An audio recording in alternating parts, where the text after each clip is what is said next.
शौचमिंद्री निग्रहा धीर विद्या सत्यमक्रोधो दशकम धर्म लक्षणम। धृति सबसे पहला है। धृति किसी भी प्रकार का संकट, अपमान, विपरीतता, प्रतिकूलता, दुख आ जाए, पर जो हमने भगवत प्राप्ति का लक्ष्य लिया है, चाहे गृहस्थ हो या विरक्त हो, भगवत प्राप्ति का लक्ष्य लिया है, अब वो नहीं छूट सकता, चाहे कुछ भी हो जाए। पहला लक्षण स्वीकृति इसीलिए कहा है। बहुत जोर की बात है। खुली वस्तु रखी है, बिगड़ी जन्म अनेक की अब वहीं सुधरे आज हो ही राम को। यह स्वीकृति बहुत बड़ी बात है। अपने लोग देहाभिमानी हैं तो क्रियाओं पर संतोष करते हैं, क्रियाओं पर विश्वास कर लेते हैं कि मैं ये कर रहा हूं, इसके फलस्वरूप ऐसा मिलेगा। लेकिन उस सब करने का फल होता है होना, और वो सत्संग से प्राप्त हो जाता है एक क्षण में। इसीलिए स्वर्ग सुख, मोक्ष सुख, फिर मर्त्यलोक के सुख की बात क्या, सत्संग के समान नहीं रखा गया। तात स्वर्ग अपवर्ग सुख धरी तुला एक अंग, तूलन ताहि सकल मिल जो सुख लव सत्संग। स्वीकृति बहुत जोर की बात है। पहला है धृति। धृति माने किसी भी प्रकार का कोई भी अपमान, तिरस्कार, निंदा, परिस्थिति, विपरीतता आपके मार्ग में आवे पर आपकी स्वीकृति पे अंतर नहीं होना चाहिए। इसे धृति कहते हैं। धृति ये बहुत आवश्यक है भगवत मार्ग के पथिक को। जो स्वीकृति की हुई है उस पे कोई विक्षेप नहीं पड़ना चाहिए। जो होना सो हो जाए, स्वीकृति नहीं बदलनी चाहिए। बस तुम्हारा ये था माम प्रपद्यन्ते तास तथैव भजाम्य हम।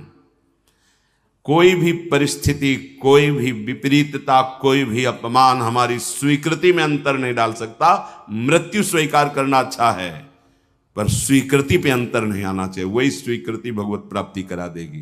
गोस्वामी जी बाद में सब बातें कह रहे, पहले कह रहे बिगड़ी जन्म अनेक की अब वहीं सुधरे आज। हमारी धृति इतनी कमजोर है कि प्रतिकूलता के आभास मात्र में हम छोड़ देते हैं। प्रतिकूलता तो आई नहीं, प्रतिकूलता के आभास, शायद प्रतिकूलता आ जाए, इससे हम भाग पड़ते हैं। ये कायरों का मार्ग नहीं है भगवत प्राप्ति।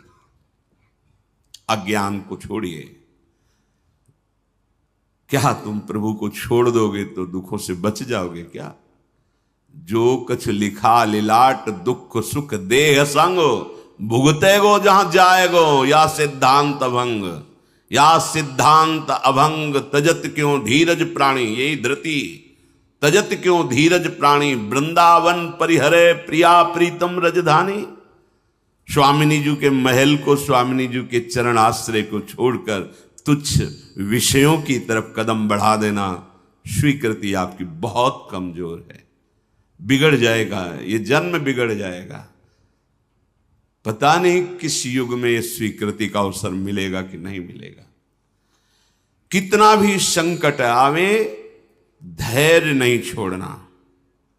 सब कुछ सहना है, राधा राधा कहना है। नियम बना लो, जीत जाओगे। काल पर भी विजय प्राप्त कर लोगे। विश्वास करो, ये मंत्र मान लो, सब कुछ सहना है, राधा राधा कहना। राधा राधा आपको सराहेंगे, आपको चाहेंगे। आप जो मर्जी आवे सो करो। सराहेंगे आपको, कोसेंगे नहीं। आपको सराहेंगे और आपको ही चाहेंगे। हम आपसे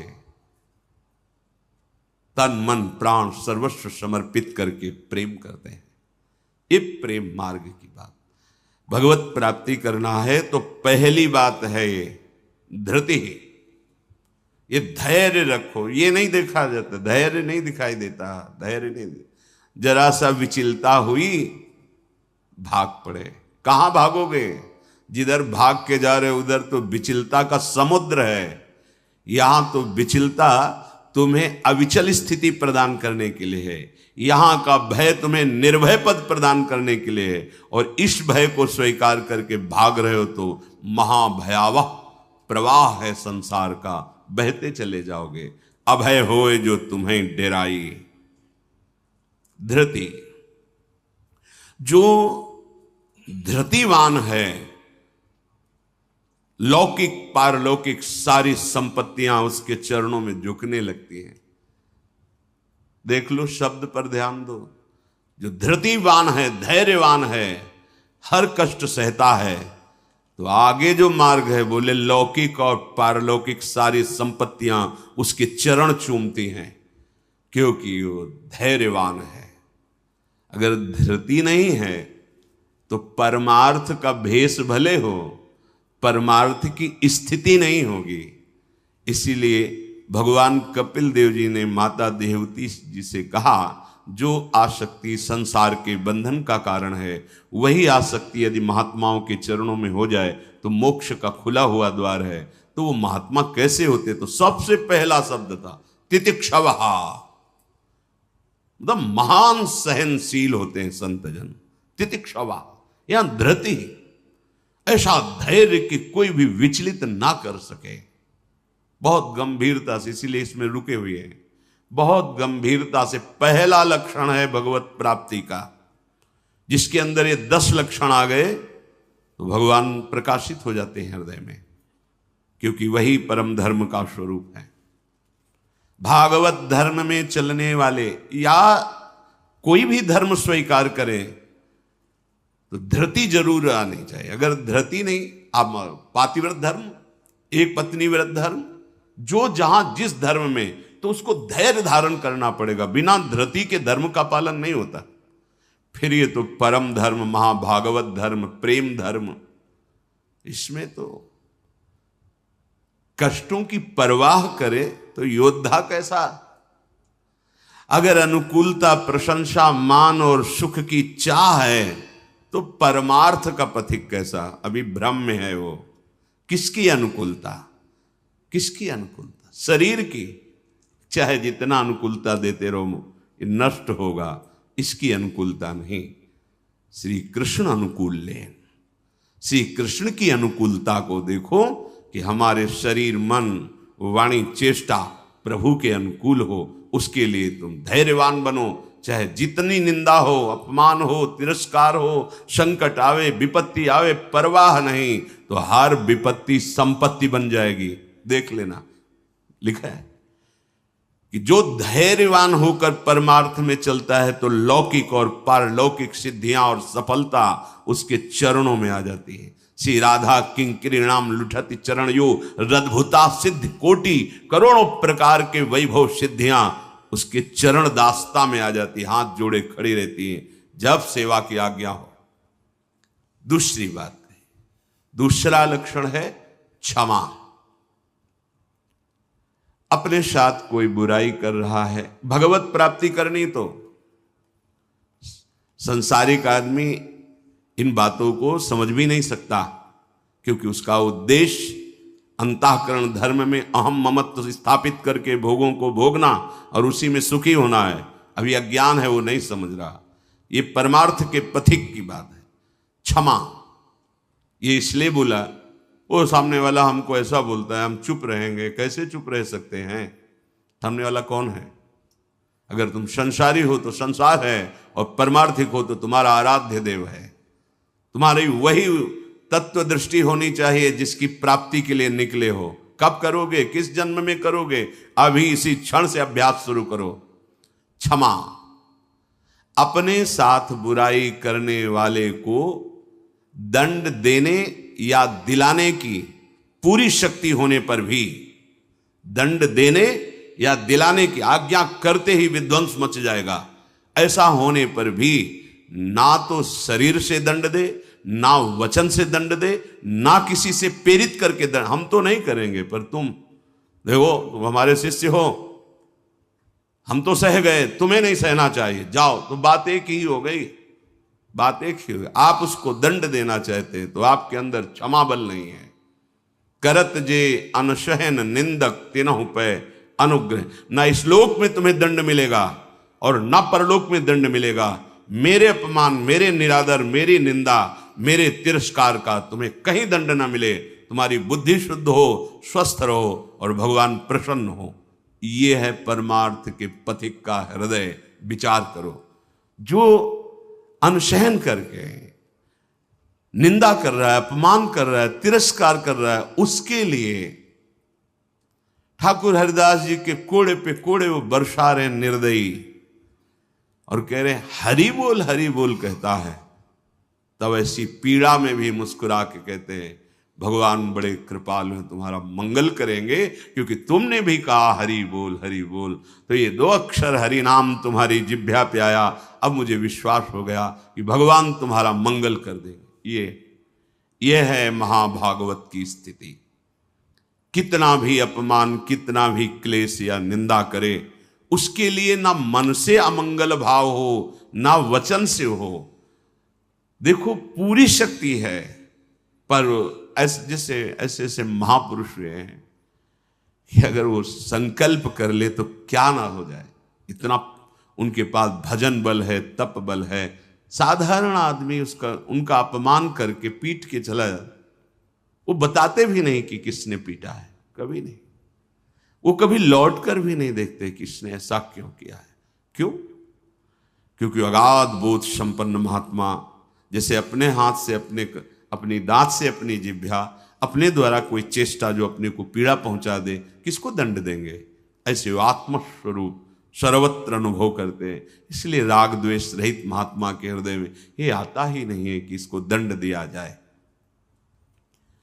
अपने साथ बुराई करने वाले को दंड देने दिलाने की पूरी शक्ति रहने पर भी उसको दंड देने या दिलाने की भावना मन में भी ना आए और उसके हर अपराध को सहकर यथोचित चेष्टा करे कि उसको सुख पहुंचे, उसे भगवत साक्षात्कार होता है।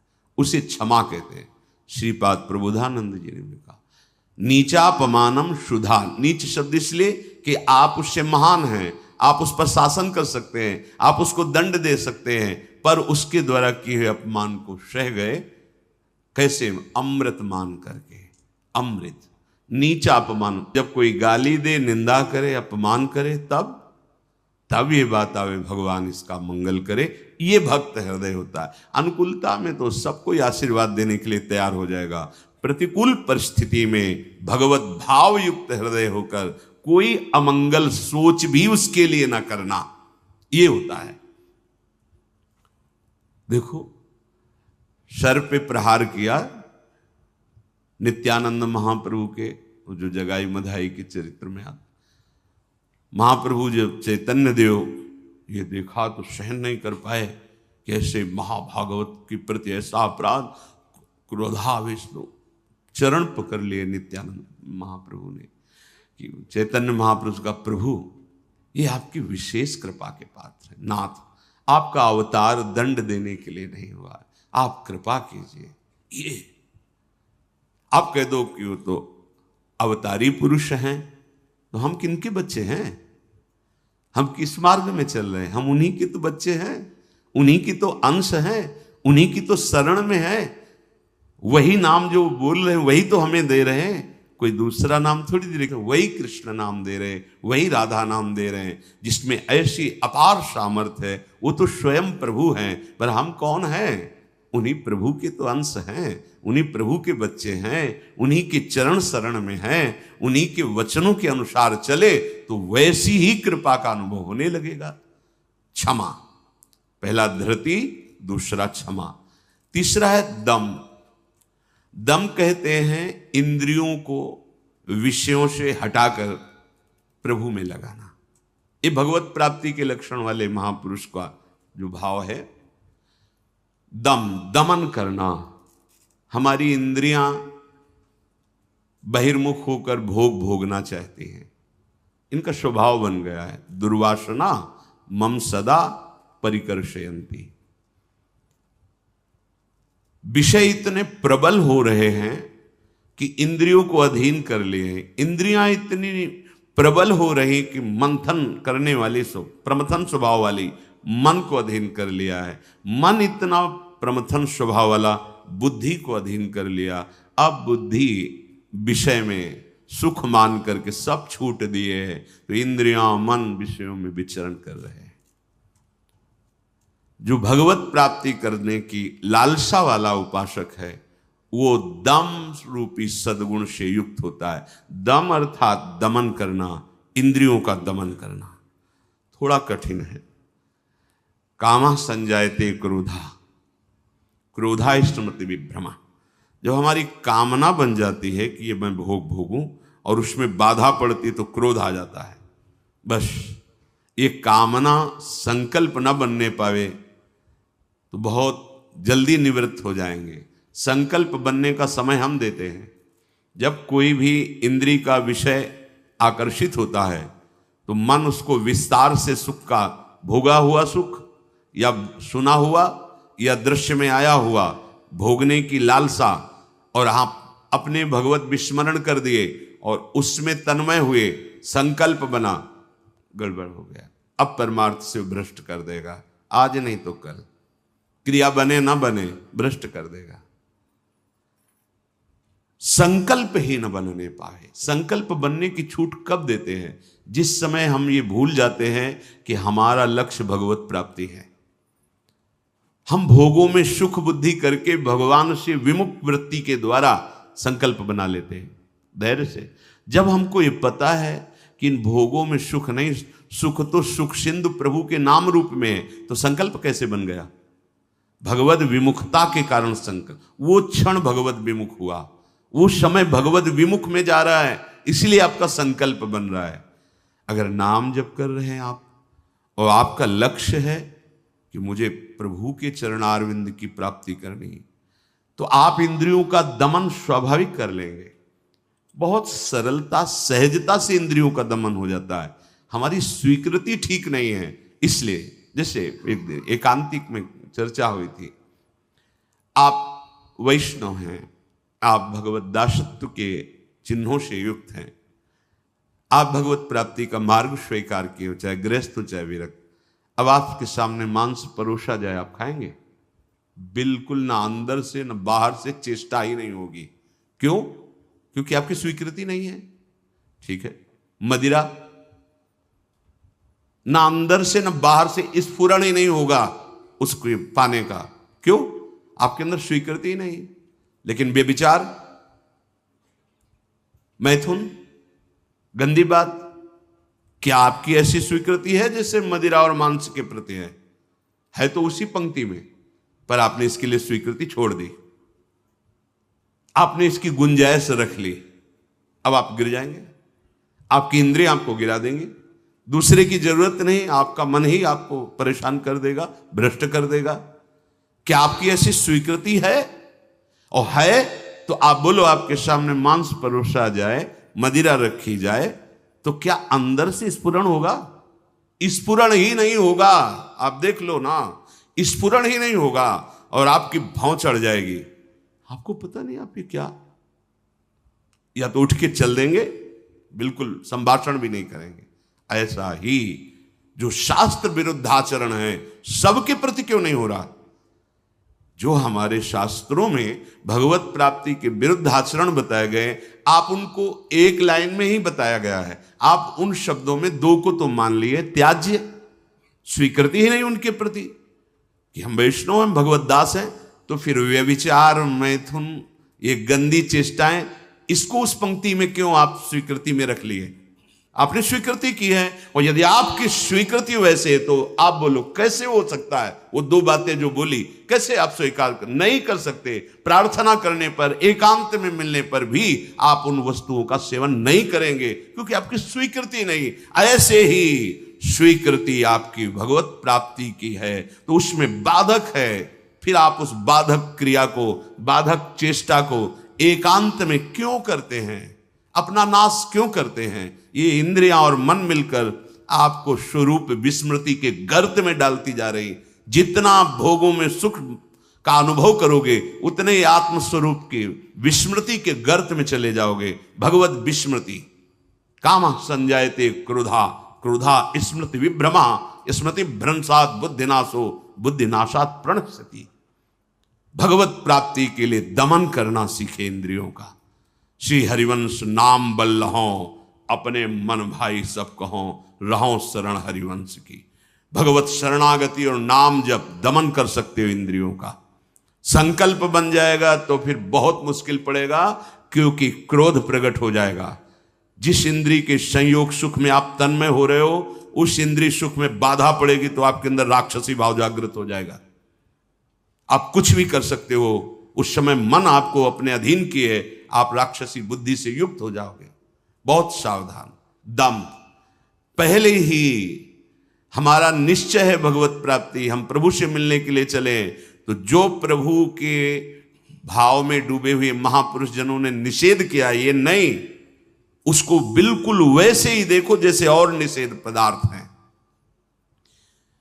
दम शब्द से है इंद्रियों का निग्रह, पर इंद्रियों का निग्रह होता है मन के द्वारा। और मन इंद्री दोनों मिल मना खष्टान इंद्रियाणि प्रकृति स्थान कर सेती, तो बची बुद्धि। अब बुद्धि शुद्ध हो तो मन पर अंकुश लगावे, लगाम खींचे, तो इंद्री रूपी घोड़े सहज मार्ग में आ जाएं। सहज मार्ग है भगवत मार्ग, विषम मार्ग है संसार मार्ग। बहुत सावधान।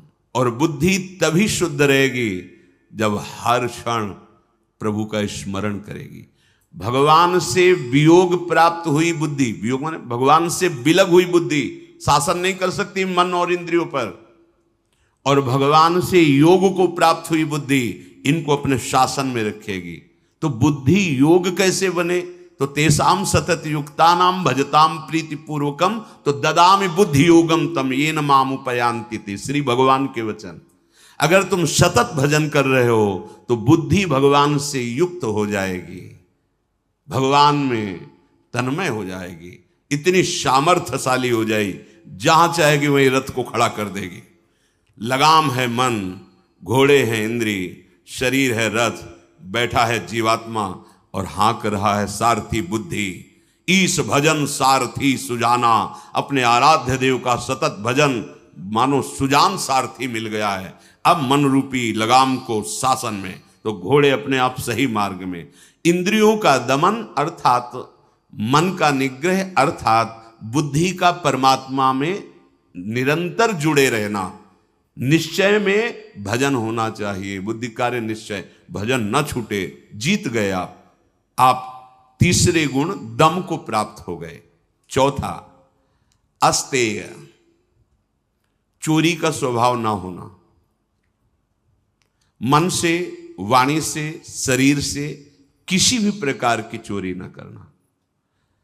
फूल लेने जा रहे हैं प्रभु, जनक जी के यहां निमंत्रण में आए हैं, विश्वामित्र जी को आमंत्रित किया गया है। फूल केवल है, कोई और वस्तु नहीं है। पर आप देख लीजिए उस प्रसंग में प्रभु मालियों से पूछते हैं, क्या मैं अपने गुरु सेवा के लिए कुछ पुष्प ले सकता हूं? स्वीकृति दी। हमारा स्वभाव बिगड़ गया है, बहुत सावधानी की जरूरत है। सोचते हैं कि हम चोरी करके दूसरे का धन, दूसरे का सुखी हो जाएंगे, कभी नहीं होगे। अधर्माचरण करने वाला कभी, आपको थोड़ी देर हर्ष होगा, हर्ष शोक में परिणित हो जाएगा, शोक भयानक दुख पैदा कर देगा।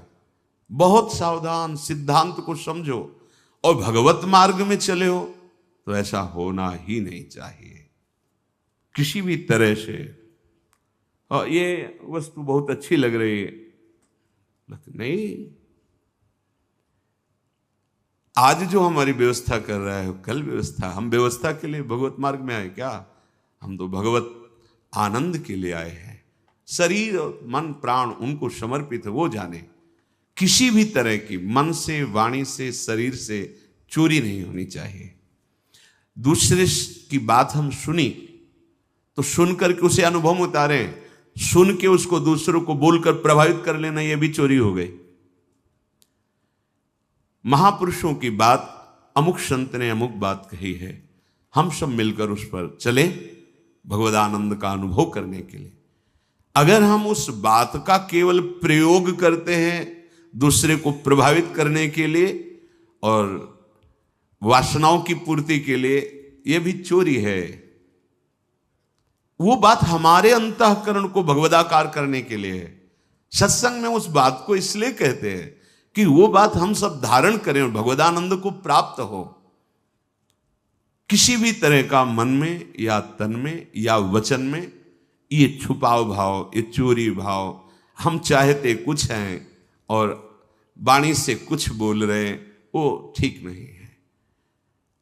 अस्तेय, बिल्कुल छुपाव का भाव, चोरी का भाव नहीं होना चाहिए, न मन से, न वाणी से, न शरीर। भगवत प्राप्ति करने वाला उपासक जो मन में होता है वही वाणी में होता है, वही चेष्टा में होता है, तीनों में एक होगा। और जो विषयी जीव होता है उसके मन में कुछ और होता है, वाणी से कुछ और बोलता है, चेष्टाएं कुछ अलग दिखती है, ये ठीक नहीं है। जो मन में एक, वचन में एक, आचरण में, वही तीनों का मिलान कर लो, वही होता है अस्तेय। पहला था धृति, दूसरा क्षमा, तीसरा दम, चौथा अस्तेय, पांचवा है शौच। शौच कहते हैं पवित्रता को। उपासक को बाहर और भीतर दोनों से पवित्र होना चाहिए।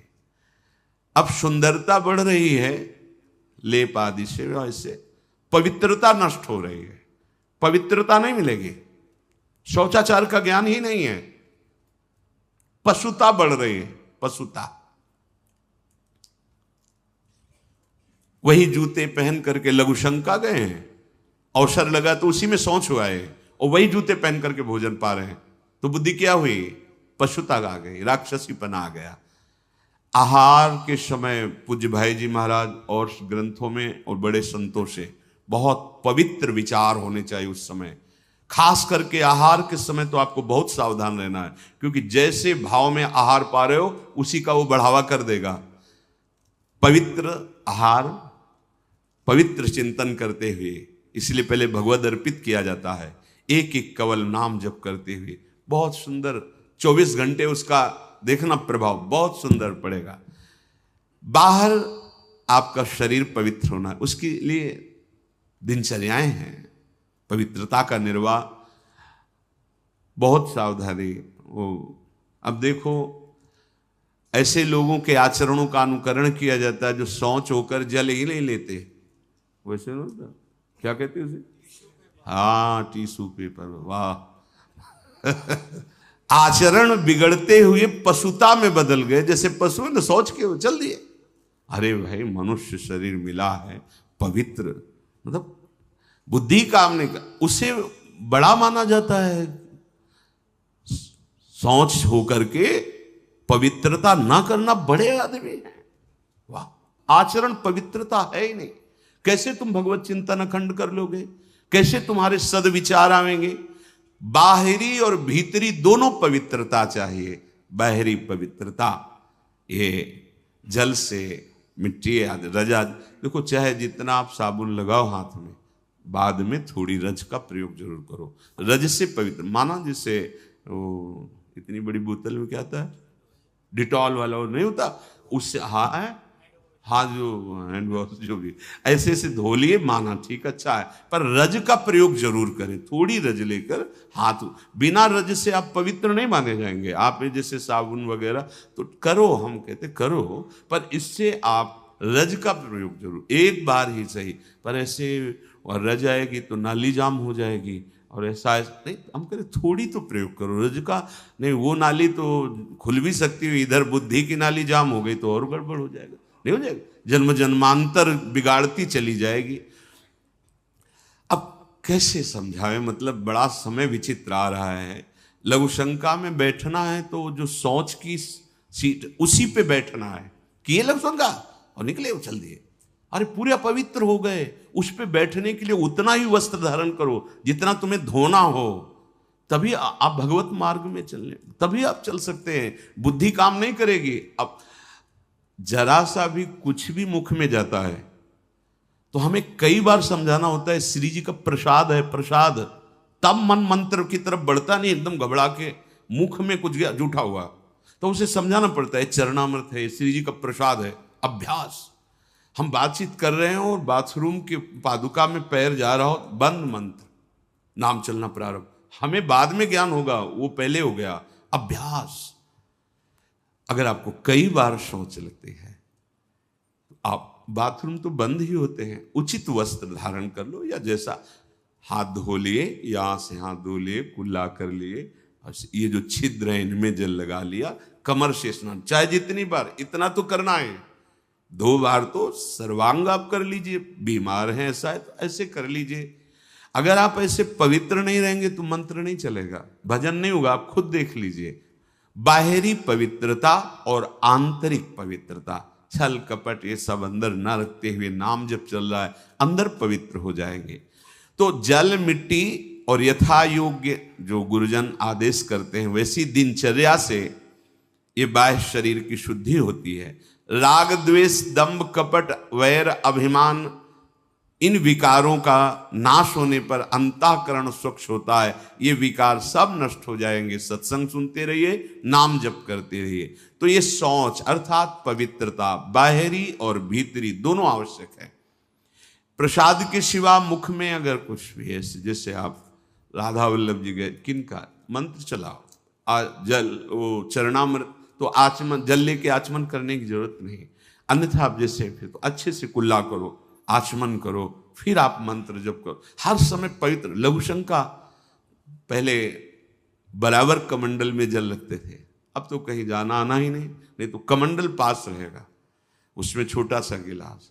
अपनी दिनचर्या में आप भगवत प्राप्ति के मार्ग में चले हैं, और आप ऐसे ही मन मानी, ऐसा नहीं। हम गुरुजनों को, बड़े महापुरुषों को देखा, पवित्रता का निर्वाह। पवित्रता का निर्वाह नहीं तो फिर सेवा या सुमिरन दोनों में विक्षेप पड़ने लगेगा। मनमानी आचरण मत कीजिए। आपका वस्त्र पवित्र होना चाहिए, पानी से निकाल लीजिए, पवित्र होने। ऐसे मनमानी आचरण करोगे तो भजन में रुचि नहीं होगी। ये भगवत प्राप्ति जिसको होनी उसके लक्षण बताए जा रहे हैं। वो बाहर और भीतर से बहुत पवित्र रहता है। हम किसी को छूने की चेष्टा न करें। कोई छू रहा है हमें, उसमें कोई दोष, हम जा रहे हैं ऐसे छू गया कोई बात, हम किसी को बहुत सावधान। हमारे अंदर मंत्र चल रहा है, हमारे अंदर भजन चल रहा है। अब वो उसकी दिनचर्या क्या है, वो कैसे पवित्रता का निर्वाह करता है। तो अगर वो हमसे ऐसे धक्का लगे तो हम उस अपने को नहीं मान, हम अपनी तरफ से चेष्टा नहीं करते। बिल्कुल भगवत मार्ग में जो भगवत प्राप्ति के लिए बहुत सावधानी की, पवित्रता की आवश्यकता है। फिर है छठा,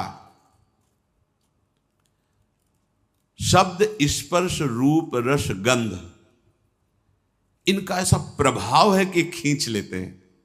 जैसे अभी कोई ध्वनि बजने लगे, आ जाएगा, प्रभाव पड़ा शब्द का।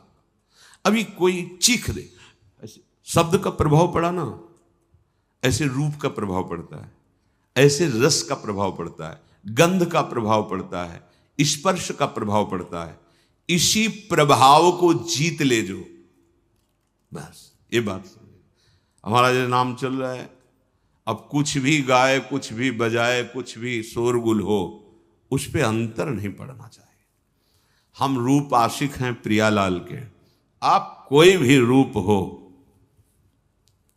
हम स्वादी हैं प्रियालाल के उच्छिष्ट के, अधरामृत के, जो उनका उच्छिष्टामृत भुक्त वही हुआ।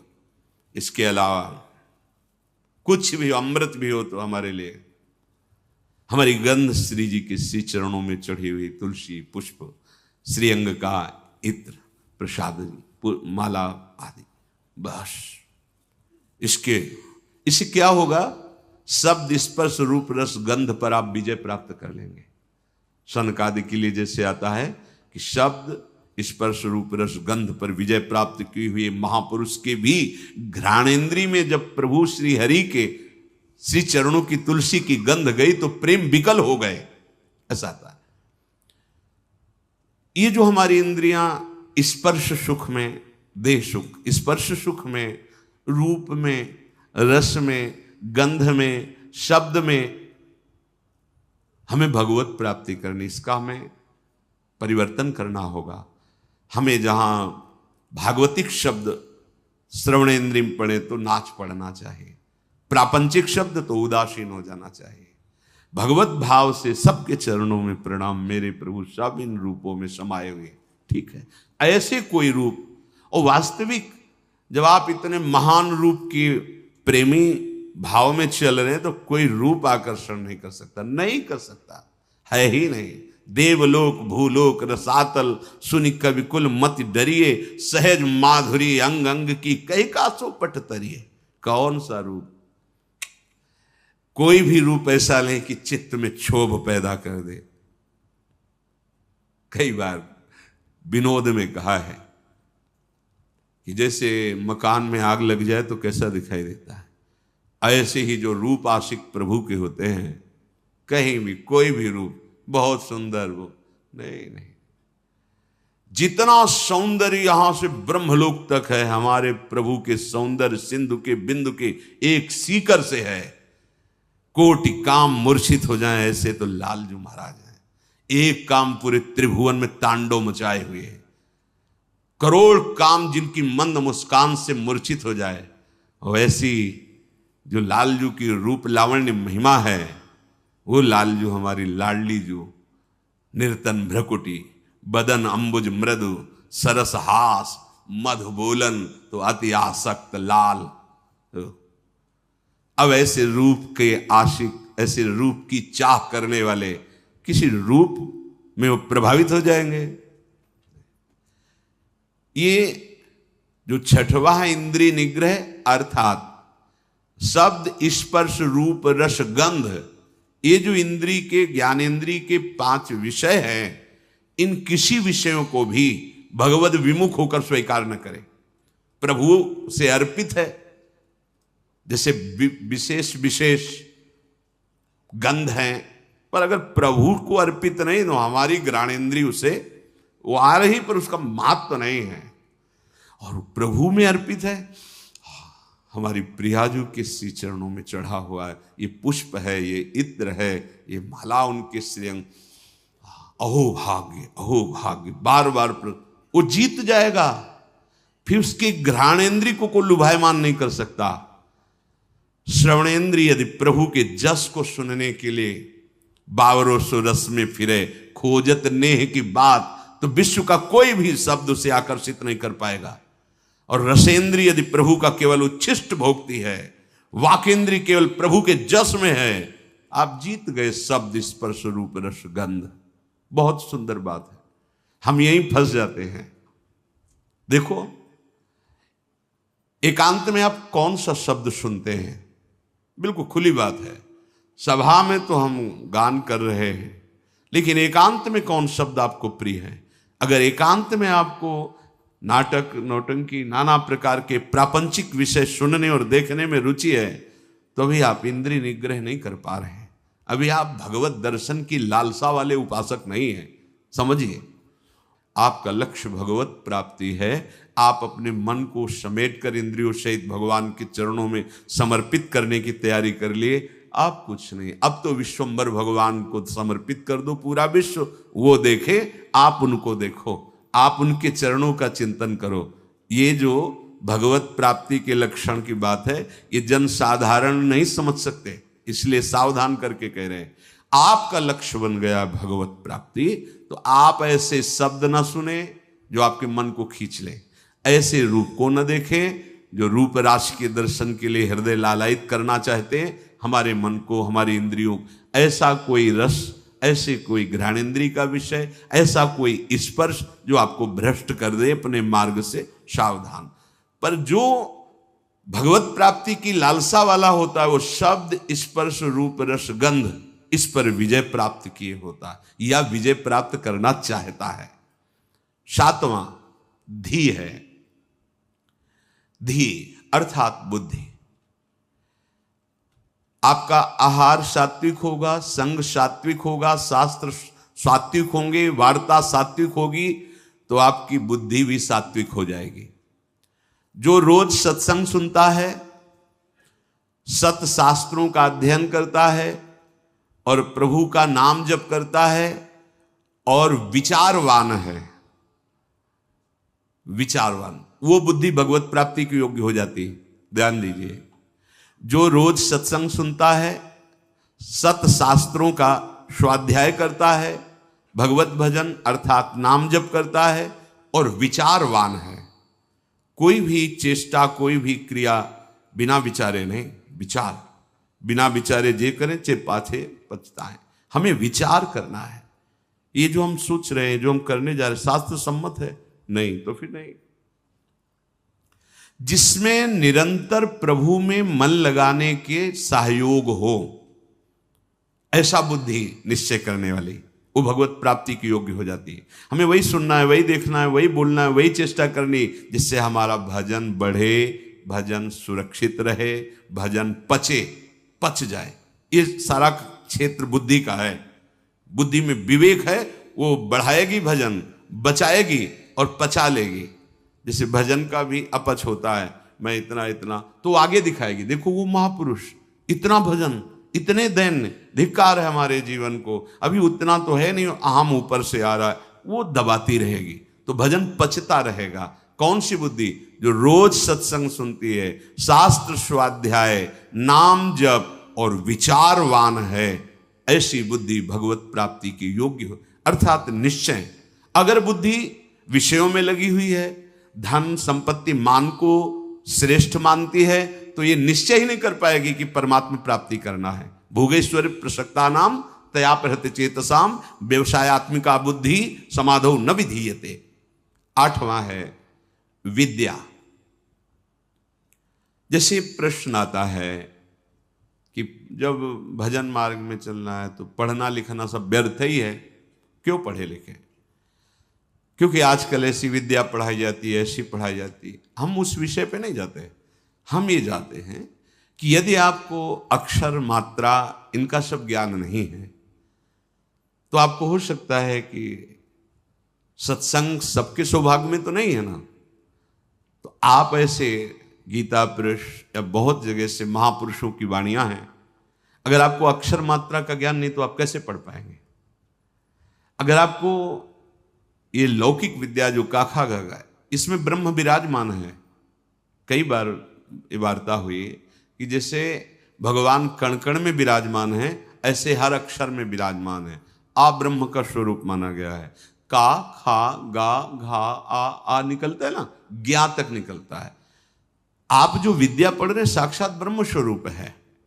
जो आप जानकारी ले रहे हैं, उस सृष्टि की जो ले रहे हैं, वो ब्रह्म स्वरूप है। उसे आप भजन से अलग मत मानिए, ध्यान देकर पढ़िए। हाँ, अब पढ़ लिख करके उद्दंडता करना, कपट करना, हिंसा करना, चोरी करना, तो होगा कि क्या हुआ तुम्हारी पढ़ाई से? आप विद्या से, जैसे विद्या विनयम ददाति, विनम्र होता है, गंभीर होता है, बुद्धि उसकी निर्णायक होती है, प्रवीण होती है। पर यदि भ्रष्ट आचरण करोगे तो वही विद्या अविद्या का रूप धारण कर लेगी। तो विद्या निषेध नहीं है, अविद्या निषेध है। आप खूब अच्छे से पढ़िए, आप खूब पदाधिकारी बनिए, समाज की सेवा करिए, आप जानकारी लीजिए, ये जगत भगवत स्वरूप है। अगर आप अभी से प्रमाद कर लिए तो भजन में स्थिति है नहीं। हम देखते हैं जो बच्चे पढ़े लिखे हैं ना, तो एक बार समझा दो तो कदम सोच समझ के रखते हैं। हाँ, हम ये कहते हैं यदि ऐसी रति है कि राधा राधा राधा राधा राधा सत्संग और नाम जप करते हुए आप, तो सच्ची मानिए सब शास्त्रों का ज्ञान अपने आप हो जाएगा। पर ऐसा बहुत ही कठिन है, कोई बिरला ऐसा जो ऐसे चल पाए, नहीं तो इसलिए पढ़ना आवश्यक है। विद्या, जब आपके अंदर अक्षर मात्राओं का ज्ञान होता है, उसमें विषय भी रखे जाते हैं। आप संस्कृत पढ़ सकते हैं, आप ये पढ़ सकते हैं, आप ये अलग अलग विषय रखे जाते हैं। जैसे अपने जब पढ़ रहे थे तो एक विज्ञान का विषय था और एक आर्ट का विषय था, कॉमर्स का विषय था, नहीं अलग अलग, कि आप संस्कृत ले सकते हो, आप अंग्रेजी ले सकते, ऐसे कई विद्या। अगर हमको अक्षर मात्रा और ठीक ज्ञान है तो हम वेद का स्वाध्याय कर सकते हैं, आगे हम संस्कृत पढ़ें, हम अपने शास्त्रों को पढ़ सकते हैं। अब ऐसा क्या कि शास्त्र तो आते नहीं, भजन में रुचि नहीं, तो आपके अंदर ज्ञान स्फुरित कैसे होगा? हम उन महात्माओं को देखकर बोला कि का नहीं पढ़े लेकिन एक क्षण भी नहीं नाम छोड़ रहे, तो सारा ज्ञान जागृत हो गया उनको। यही अपने वृंदावन में पूज्य मथुरा दास जी थे, वो खुद कहते थे, ए जी हमने कभी स्कूल का मुंह नहीं देखा, अर्थात कभी स्कूल नहीं गए। ओ 50-50 श्लोक महाभारत के एक साथ बोलते चले जा रहे हैं और फिर नंबर बाय नंबर उसका अर्थ बताते चले जा रहे हैं। ये सब क्या हो रहा है? बड़ा विचित्र है। जब हमारा चित्त प्रभु में जुड़ जाता है तो प्रभु पूर्ण है, तो कोई भी ऐसा ज्ञान नहीं जो उसके अंदर, पर अभी खेलने कूदने की अवस्था में प्रमाद स्थिति के कारण वो आड़ लेते हैं कि हम भजन करेंगे और विद्या नहीं पढ़ते, इसलिए पढ़ना चाहिए। पढ़ो, अब हमारी समझ में आया है कि पढ़ो, अपने को पहले दिनचर्या में लाओ, माता पिता के अधीन रहो, शास्त्र की बातें समझने के लिए विद्या का अध्ययन करो, कोई पद मिलता है तो समाज सेवी बनो, अधर्म का त्याग करते हुए धर्म पे चलने वाला महात्मा ही माना जाता है, चाहे वो गृहस्थ में हो चाहे विरक्त में हो। इसलिए विद्या ही अध्यात्म विद्या की तरफ ले जाती है। आप पढ़े लिखे हो, हमारी बात समझ रहे हो? नहीं समझ नहीं पाओगे। अब पढ़े ही नहीं तो निवृत्ति का अर्थ क्या समझ पाओगे? पढ़े ही नहीं तो प्रवृत्ति का अर्थ क्या समझ पाओगे? उनकी बात जाने दो जिनको लोक परलोक से कोई मतलब नहीं है, बस शुरू है भगवान नाम निरंतर, वो सिद्ध महापुरुष। अब कहां वृत्ति है? स्कूल जाने की रुचि नहीं, विद्या पढ़ने की रुचि नहीं, मोबाइल के पूरे इंजीनियर हैं छोटे छोटे बच्चे। हाँ मतलब अभी इतने बड़े हैं, वो क्या सर्च करना है आपको बोल दो, बस बोलिए आप, वो सर्च किए बैठे। क्योंकि वायुमंडल ऐसा है, वातावरण ऐसा है, चार बच्चे जहां मिले तो बिना सीखे सब आने लगते हैं, उनको कुमार्गगामी प्रवृत्तियां। इसलिए विद्याध्ययन, शास्त्र स्वाध्याय, तभी वो अध्यात्म विद्या की तरफ बढ़ेगा। जिससे यथार्थ ज्ञान प्राप्त होता है उसे ही विद्या कहते हैं। नवा है सत्य। सत्य बोले, सत्य आचरण करे, असत आचरण, शास्त्र विरुद्ध आचरण नहीं। असत वार्ता, सत्य क्या है? भगवान है, सत्य नारायण है, सत्य श्री कृष्ण है। भगवत भाव से चर्चा करना, भगवत भाव से व्यवहार करना, ये सत्य आचरण होता है, ये सत्य वार्ता होती है। जैसा अंतःकरण और इंद्रियों में आपने निश्चय किया है वैसा ही बोलिए। उसमें छल कपट करके बनावटी शब्द दंभ वाले नहीं होने चाहिए। यह ध्यान में रखना चाहिए कि आप जो बोल रहे हैं उससे किसी के हृदय में ठेस नहीं पहुंचनी चाहिए। जो बोल रहे हैं उससे दूसरे को लाभ प्राप्त होना चाहिए। जो बोल रहे हैं वो यथार्थ सत्य होना चाहिए, कपट रहित, दोष रहित, अहित करने वाली वाणी नहीं होनी चाहिए। और 10वां है अक्रोध। कोई भी आपके प्रति कैसा भी बर्ताव करे, आपको क्रोध नहीं करना, यह नियम लेना है। इसमें दूसरा था क्षमा। क्षमा और क्रोध में अंतर है। जो हमारे प्रति अमंगल बर्ताव कर रहा है उसका मंगल हो, कभी अमंगल न हो, यह क्षमा है। अब जो हमें क्रोध दिला रहा है तो हमें नियम लेना कि हमें गुस्सा नहीं करना, वो दिलाएगा।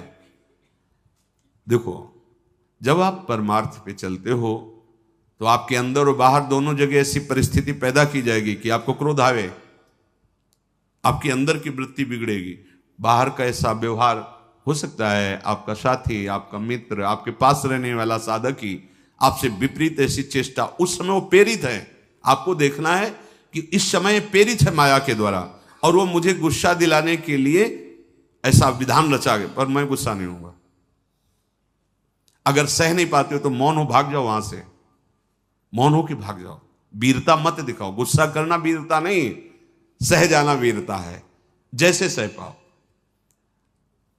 बहुत संतों ने इस पर, जहां कोई आपको गुस्सा की बात दिलाने लगे तो अगर आप ये याद कर लो कि मेरी परीक्षा हो रही, मुझे क्रोध दिलाया जा रहा है, तो आप समझ जाओगे। पर बस यही रहे कि मेरी परीक्षा हो रही, मुझे गुस्सा नहीं करनी, नहीं, सोचते सोचते फिर कड़ुआ वचन निकलने लगेगा, फिर मारपीट भी होने लगेगी। पर सोचो, अपने साधुओं के साधक हो के एक दूसरे को गाली दे रहे, लड़ रहे, ये कोई साधुता है? ये कोई मार्ग? अक्रोध, क्रोध नहीं करना। नियम लेना पड़ेगा ना कि क्रोध नहीं करना, वो दिलाएंगे क्रोध। बड़े विचित्र विचित्र लीलाएं होती। 100 बार थूका, क्रोध नहीं आया, ऊपर से थूका। तो उन्होंने यही कहा कि आपकी तो बड़ी कृपा हुई जो एक दिन में 100 बार मुझे गंगा स्नान करने को मिला, 100 बार हमें स्नान करने का सौभाग्य मिला। ये हो सकता है हमारे साथ व्यवहार ऐसा हो कि जिससे हमें क्रोध आवे तो हमें तुरंत सोचना है। तुरंत वही सोच सकता है जो साधक है, ये मेरी परीक्षा आई है, नहीं मुझे गुस्सा नहीं कर, राधा राधा राधा राधा राधा राधा राधा, भैया राधा, बढ़ो आगे बढ़ो, गुस्सा नहीं कर रही। अक्रोध, अपनी कोई बुराई करके, अपना कोई प्रतिकूल व्यवहार करके क्रोध दिलाना चाहता है। आप अक्रोध, आपको गुस्सा नहीं करनी। क्षमा में और अक्रोध में अंतर है। हम गुस्सा नहीं करेंगे, पर क्षमा उसको मंगल मनाएंगे, उसके प्रति कोई प्रतिकूल व्यवहार नहीं होगा और उसका मंगल होगा। मन वचन कर्म से इसको, हमारे प्रति जो अपकार किया, कभी इसको दंड ना मिले, ना भगवान दंड देना या लोक में दंड, उसे क्षमावान कहते हैं। बहुत बड़ा बल है ये साधु का, इसीलिए दूसरे नंबर पे क्षमा। ये जो क्रोध है वो हमें दिलाने की चेष्टा कर रहा है, हम उसका मंगल भी मनाने वाला विषय नहीं। अब हमें इसमें सावधान रहना, गुस्सा नहीं होना। देख लो, आज नियम लियो लोगे, शाम तक कोई ना कोई ऐसा आपको गुस्सा बाहर से नहीं अंदर से आ जाए। परसों मिला था ना, उसने अब जलने लगे, गुस्सा आने लगी। परसों की बात या वर्षों की बात, मन है वो लाएगा अभी। अच्छा ऐसा मतलब, तो हमको क्या समझ रखा है भगवान, मतलब वो मना, गुस्सा आ रही ना, देखो इतना तो विलंब न करो, तो दंड दो, जिसे 4 लोग देखे ना कि वैष्णव अपराध का क्या मतलब होता है। कहां गए उसी समय अंदर वाली वृत्ति करो, नहीं मुझे गुस्सा नहीं होना, मुझे किसी का मंगल नहीं मनाना, क्योंकि मुझे भगवत प्राप्ति करनी। क्षमा और अक्रोध दोनों में भेद यही है। जो कुछ होता है मन में या बाहरी व्यवहार में, हमको उसे सहना है, क्रोध नहीं करना है। ये जो 10 प्रकार के लक्षण बताए गए, उपासक सावधानी पूर्वक इनको धारण करे। अगर ये लक्षण है तो भगवत प्राप्ति निश्चित है। पुनः पहला है धृति, अर्थात हम ऐसी स्वीकृति में रहें कि कोई भी परिस्थिति हमारी स्वीकृति को न नष्ट कर पावे। हमारा लक्ष्य है निरंतर भजन, हमारी स्वीकृति ऐसी जन्म में भगवत प्राप्ति। दूसरा क्षमा, कोई कितना भी हमारे साथ व्यवहार, हम अंदर से उसका अमंगल नहीं होने, तो आप कहोगे ऐसा कैसे, वहां भगवान बैठे, सच्ची मानना। आपको लगता है वो तो अमंगल करता चला जाएगा, नहीं नहीं, तुम्हारी क्षमा सांप से भी बढ़कर उसको शासित करेगी। उमा क्षमा साप होते भारी, अपने कर्म जायबकारी। अगर आप लड़ गए, आप ऐसे कटु वचन बोल रहे हैं, तो शायद उसका सुधार ना हो, लेकिन आप सह गए तो ये क्षमा जा करके उसको जो दंड देगी वो सुधार पे आए, उसका मंगल नहीं होगा, और उसको ऐसी जलन, ऐसी दंड स्थिति देगी कि वो सुधर करके मार्ग में चलने लगेगा। तीसरा दम, इंद्रियों का, मन का दमन करना, और ये बुद्धि से होता है। जब नाम जप करोगे, बुद्धि योग बना रहेगा, तो मन का भी दमन होगा, इंद्रियों का भी दमन होगा। आस्ते मन वाणी शरीर से किसी भी प्रकार की चोरी ना करना। ये जो लोभ प्रवृत्ति है बहुत सूक्ष्म होती है, बहुत सूक्ष्म होती है। इसको न शरीर से, न मन से, न वाणी से, किसी भी तरह से हमें चोरी नहीं करनी। शौच बाहर और भीतर से पवित्र रहने की चेष्टा करनी है। छठवां इंद्रिय निग्रह, अर्थात शब्द, स्पर्श, रूप, रस, गंध, ये हमें परास्त न कर पावे जो माया जनित है। सातवां धी, अर्थात सत्संग के द्वारा, शास्त्र स्वाध्याय के द्वारा, नाम जप के द्वारा, विचार के द्वारा हम अपनी बुद्धि को प्रभु से जोड़े रहें। विद्या, वही जो अध्यात्म विद्या तक पहुंचा दे। नवा सत्य, यथार्थ, प्रिय, हितकर भाषण, और सत्य हैं प्रभु। अगर प्रभु को लेकर आप वार्ता करते हैं, प्रभु को लेकर के आप अपने कार्य करते हैं, तो सब भगवत स्वरूप हो जाते हैं। 10वां अक्रोध, किसी भी परिस्थिति में गुस्सा ना करना। अपने लोगों को रहता है कि गुस्सा से सुधार हो जाता है, मुझे लगता है कि नहीं होता, कि नहीं जैसे हम गुस्सा करते हैं तो सब संभल जाते हैं, नहीं होता। क्योंकि वो आसुरी प्रवृत्ति है। आसुरी प्रवृत्ति से ना अपना मंगल होगा ना सामने वाले का। हाँ, भगवत भाव रखते हुए अगर वो नाटक है तो कोई बात नहीं।